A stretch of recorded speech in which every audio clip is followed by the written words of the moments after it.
Bonjour, bonsoir à tous et à toutes. J'espère que vous allez bien. Je suis contente de vous retrouver. On parle aujourd'hui d'engourdissement, de fourmillement. Vous le savez, c'est un sujet qui est vaste, qui touche notamment les problèmes musculo-squelettiques. Vous allez trouver beaucoup d'informations dans mes livres. Je vous présente souvent mes livres en début de direct. C'est important pour moi de le faire. Et aussi pour remercier mon éditeur qui me permet d'utiliser les images, les illustrations qui sont dans mes livres. Donc, 99 façons de prévenir les effets du vieillissement. Il y a des liens aussi avec les processus de vieillissement et les engourdissements, et aussi dans mon livre 99 façons de soulager les douleurs au dos et au cou. Vous allez pouvoir trouver mes livres un peu partout en librairie au Canada, de l'autre côté de l'Atlantique, à la librairie du Québec à Paris. Vous allez aussi pouvoir trouver mes livres facilement. Alors, vous pourrez avoir des compléments d'informations à la lecture de ces livres-là. On passe maintenant à la sténose spinale. C'est une cause vraiment fréquente d'engourdissement. Je rencontre des patients vraiment très, très régulièrement qui ont des symptômes associés à la sténose spinale et qui ne font pas nécessairement eux-mêmes les liens avec la sténose spinale, et on n'a pas à être responsable et qu'on n'a pas à tout comprendre, tout connaître, c'est certain, mais je vais vous parler de la sténose spinale pour vous aider à dépister des signes et peut-être aussi avoir des pistes de traitement, des pistes de solutions et savoir aussi quel traitement s'offre à vous si vous avez une sténose spinale, si vous avez des signes et symptômes d'une sténose spinale. Alors, qu'est-ce qu'une sténose spinale? Je vous en ai déjà parlé dans une autre vidéo sur ma chaîne, mais si on résume, dans la colonne vertébrale, il y a un endroit, un canal, le canal spinal, qui permet à la moelle épinière de passer. Et dans un contexte, par exemple, de processus dégénératif, dans un contexte d'arthrose, mais dans d'autres contextes aussi, on peut voir une sténose spinale chez des adolescents, des adolescentes qui ont une scoliose, par exemple, ou des adultes qui ont une scoliose. On peut voir une sténose spinale. Alors, il y a plusieurs contextes qui peuvent conduire à la sténose spinale, mais notamment les processus dégénératifs. Et on a donc des vertèbres qui vont, à certains endroits ou partout, s'user. Et ce canal, ce trou, ce cylindre creux qui permet à la moelle épinière de passer, perdra son intégrité. Alors, si je vous le montre en gros plan, ça ressemble à ça. On a un canal spinal normal à gauche. Alors, vous le voyez, c'est au centre. Ça ressemble à un petit pont en blanc. Et à droite, on voit qu'il y a des processus dégénératifs. On voit que la forme a perdu son intégrité. Bon, c'est une illustration, mais ça ressemble pas mal à ça dans la vraie vie. Et on a la moelle épinière qui passe. Alors, on ne la voit pas, la moelle épinière, sur l'illustration que vous voyez. On ne voit qu'un espace vide. Alors, ça, c'est une illustration parce que chez un humain, là, il y a une moelle épinière, sinon ça ne va pas vraiment très bien pour fonctionner si vous n'avez pas de moelle épinière. Je vais vous montrer sur mon petit squelette à moi, mon petit modèle anatomique plutôt. Je vais essayer de vous montrer ça avec une efficacité redoutable. Je me suis pratiqué avant qu'on se voit. C'est pas trop évident pour que le focus se fasse au bon endroit. OK, comme ça fonctionne. Vous voyez ce qui est en jaune? C'est la moelle épinière au centre. C'est exactement la même chose que ce que je vous montrais tout à l'heure. Hein? C'est la même chose que ça, et comme ça. Alors, si on revient en gros plan comme ça, je vais essayer de me tourner un petit peu. Vous voyez que le cylindre est identique à ce que je vous ai montré. Il y a la moelle épinière au centre et les deux petits bouts jaunes comme ça ici, chaque côté, comme ça, vous voyez, c'est des racines nerveuses ou des nerfs si vous préférez. Alors, quand on a une perte d'intégrité de l'ossature d'une vertèbre, le canal spinal se déforme, là je simplifie, et on peut avoir un manque d'espace pour la moelle épinière. Et ça peut nous causer des engourdissements, mais ça peut causer aussi de la faiblesse, ça peut causer aussi de la douleur, ça peut causer des douleurs qui ressemblent un peu à des douleurs de type sciatique. Et ça peut causer vraiment plusieurs symptômes. Le canal spinal, là je vous le montre, sur une illustration, mais il y a plusieurs vertèbres. Hein. Ici, j'en ai deux vertèbres. Oups. OK. Donc, ici, j'ai deux vertèbres, mais il y a toute la colonne qui forme le canal. Alors, c'est en mouvement. Et le canal spinal n'a pas la même forme si vous êtes debout ou si vous êtes penché, si vous êtes arrondi. Et en principe, quand vous êtes debout, il y a un peu moins d'espace chez tout le monde. Donc, si vous avez perdu, votre canal spinal a perdu son intégrité en raison de processus dégénératifs comme l'arthrose, bien, debout, ça risque d'être plus difficile.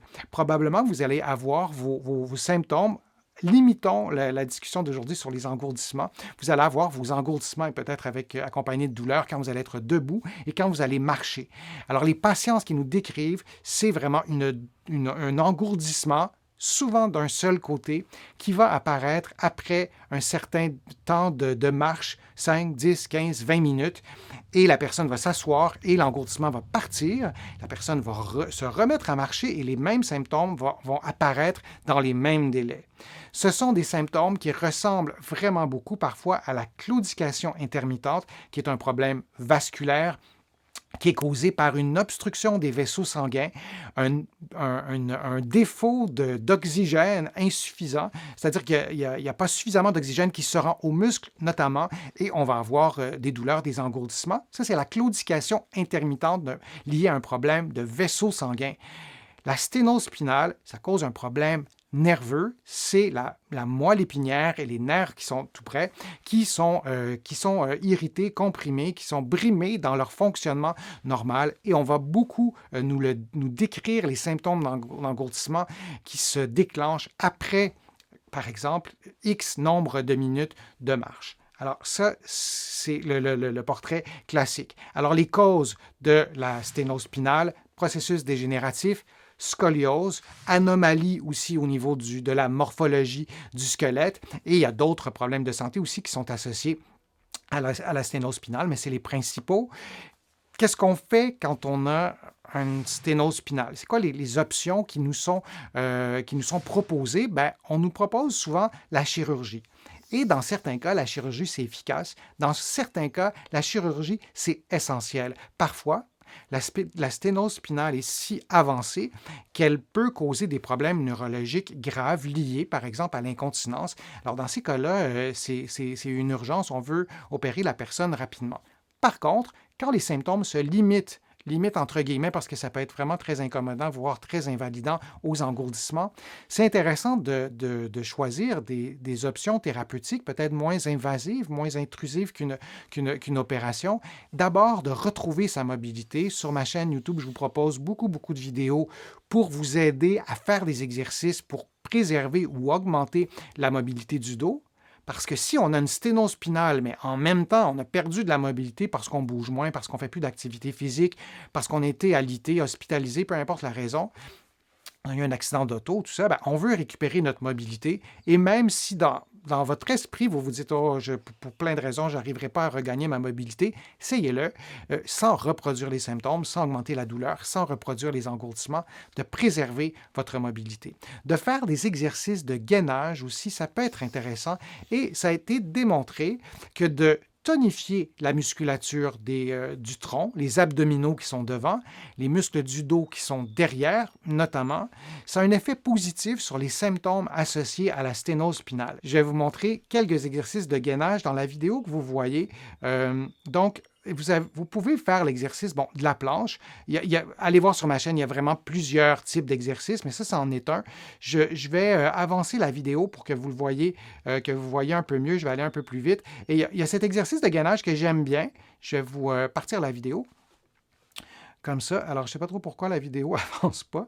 Non, la vidéo avance, c'est en position statique. Donc, vous gardez la position pendant plusieurs secondes, pendant 10, 15, 20 secondes, et ensuite, vous descendez. Donc, vous prenez la position 4 pattes, et dans cette position, vous levez les genoux. L'exercice est simple. Vous levez les genoux, vous maintenez la position. C'est un exercice statique. Vous voyez, les genoux ne touchent pas au sol ou à la table de traitement. Là, je l'ai fait sur ma table de traitement, mais vous pouvez faire l'exercice au sol. Vous maintenez pendant un certain nombre de secondes selon votre endurance et ensuite, vous prenez une pause. Alors là, ça, c'est un exercice de gainage qui est quand même assez simple à faire. On n'oublie pas les exercices latéraux. Donc, vous pouvez, par exemple, faire l'exercice de la planche au sol et vous allez faire des mouvements avec les membres inférieurs et membres supérieurs. Vous pouvez juste tenir la position. Alors, il y a vraiment une série d'exercices de gainage. Il y en a un autre que je vous montre comme ça. Alors, à 4 pattes, vous placez votre genou sur le coude opposé et vous alternez comme ça en respirant librement. Alors, encore une fois, il y a vraiment plusieurs exercices de gainage que vous pouvez faire. Les exercices que je vous ai montrés stimulent aussi les muscles, d'autres muscles du tronc qu'on doit stimuler quand on a une sténose spinale. On veut que les muscles soient efficaces, soient rapides aussi pour se contracter, pour stabiliser vos vertèbres, parce que une colonne vertébrale, par définition, ce n'est pas très stable parce que ça doit bouger beaucoup. Et quand on a un problème de sténose spinale, on veut vraiment s'assurer que nos muscles qui entourent notre colonne vertébrale, donc les abdominaux, les muscles du dos, soient en forme et puissent bien travailler. On a parfois des sténoses spinales. En fait, on a des sténoses spinales lombaires au bas du dos. Vous avez compris que les exercices que je vous montre, c'est pour une sténose spinale lombaire. On a aussi des sténoses spinales cervicales. Les vertèbres que je vous montre comme ça, ce sont des vertèbres lombaires. Les vertèbres cervicales sont beaucoup plus petites. Il y a beaucoup moins d'espace en trop. Donc, dès qu'on a une diminution d'espace, on va souvent avoir des symptômes qui apparaissent plus rapidement. Il y a beaucoup de personnes qui ont des sténoses spinales lombaires et qui n'ont aucun symptôme. Ces personnes-là ne le savent pas et ne le sauront jamais. Les sténoses spinales cervicales, c'est souvent plus symptomatique. Et si vous avez une sténose spinale cervicale, vous devez consulter un médecin, un professionnel de la réadaptation et de savoir quels exercices vous devez faire. Moi, je ne vous donnerai pas des exercices sans vous avoir évalué. Si vous n'avez pas accès à un professionnel de la réadaptation, par exemple, où vous vous situez dans la francophonie, vous n'avez pas accès, peu importe la raison, demandez à votre médecin s'il y a des contre-indications, s'il y a des exercices que vous ne pouvez pas faire, des mouvements, des positions, des activités qui sont contre-indiqués. C'est pas rare que moi, je vois des patients ou vous m'écrivez même des questions sur les fils de discussion en me demandant si vous devriez faire telle chose après telle chirurgie ou dans telle condition de santé, par exemple d'une sténose spinale. Si vous savez que vous avez une sténose spinale, c'est qu'il y a un médecin qui vous a diagnostiqué la sténose spinale, en principe. Alors, c'est à lui de vous indiquer les contre-indications ou sinon de vous référer à un médecin spécialiste. Si lui n'est pas un médecin spécialiste, pour avoir ces contre-indications-là, c'est le médecin qui les donne et vous saurez au moins ce que vous ne pouvez pas faire. Mais il faut prendre ça au sérieux pour ce qui est des sténoses spinales cervicales. C'est toujours un plaisir d'échanger avec vous, de lire vos questions aussi lorsque vous écoutez en rediffusion, en vidéo, en reformatage ce que je vous présente. Je lis tous vos commentaires et j'en tiens compte aussi pour décider en fait des prochains sujets de vidéos et de direct. Donc, n'hésitez pas à me poser des questions.